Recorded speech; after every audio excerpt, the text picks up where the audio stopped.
Hi friends, అందరికీ నమస్తే అండి. ఈరోజైతే బెండకాయ ఎండి రొయ్యల పులుసు అయితే చూపిస్తానండి.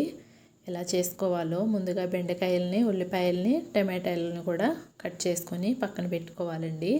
ఇప్పుడు ఎండి రొయ్యల్లో అయితే కొంచెం వేడి నీళ్ళు పోసి ఇలాగైతే కడుక్కోవాలండి. శుభ్రంగా కడుక్కున్న తర్వాత స్టవ్ ఆన్ చేసి కడాయి పెట్టి ఆయిల్ అయితే పోసి ముందుగా ఈ శుభ్రం చేసుకున్న ఎండి రొయ్యల్ని ఇలాగైతే వేపుకోవాలండి.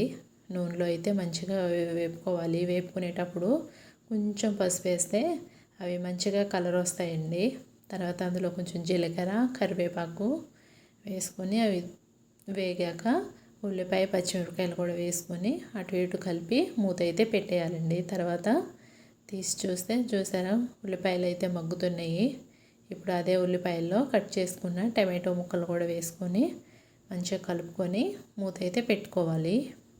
తర్వాత కొంచెం మగ్గాక అల్లం వెల్లుల్లి పేస్ట్ కూడా వేసి అటు ఇటు కలుపుకొని ఒక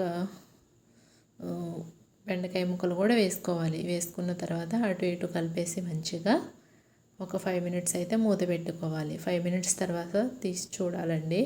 చూసారా మంచిగా మగ్గినాయి కదా. ఇప్పుడు దీంట్లోనే కొంచెం పసుపు, 2 స్పూన్ల కారం, రుచికి సరిపడా ఉప్పు అండి వేసుకొని మంచిగా కలుపుకొని మూత అయితే పెట్టేసుకోవాలి. ఆ ఉప్పు కారాలన్నీ ముక్కలకు పడతాయి కదా. తర్వాత చింతపండు పులుసు కొంచెం వాటర్ కూడా పోసి మంచిగా కలుపుకొని వేయించిన ఎండు రొయ్యలు ఉంటాయి కదా అవి కూడా వేసేసి మూత అయితే పెట్టేయాలి. చూసారా పులుసు ఎలా మగ్గుతుందో. కలుపుకొని ఇంకోసారి అటు ఇటు మనం ఇంట్లోనే ప్రిపేర్ చేసుకున్న గరం మసాలా పొడి ఉంటుంది కదండి, అది కూడా వేసుకొని ఇంకా స్టవ్ అయితే ఆఫ్ చేసేయటమేనండి. కర్రీ చాలా బాగుంటుందండి. వేడివేడి అన్నంలో వేసుకొని తింటే ఎక్సలెంట్, అదిరిపోతుందండి curry. Thank you friends, watch this video.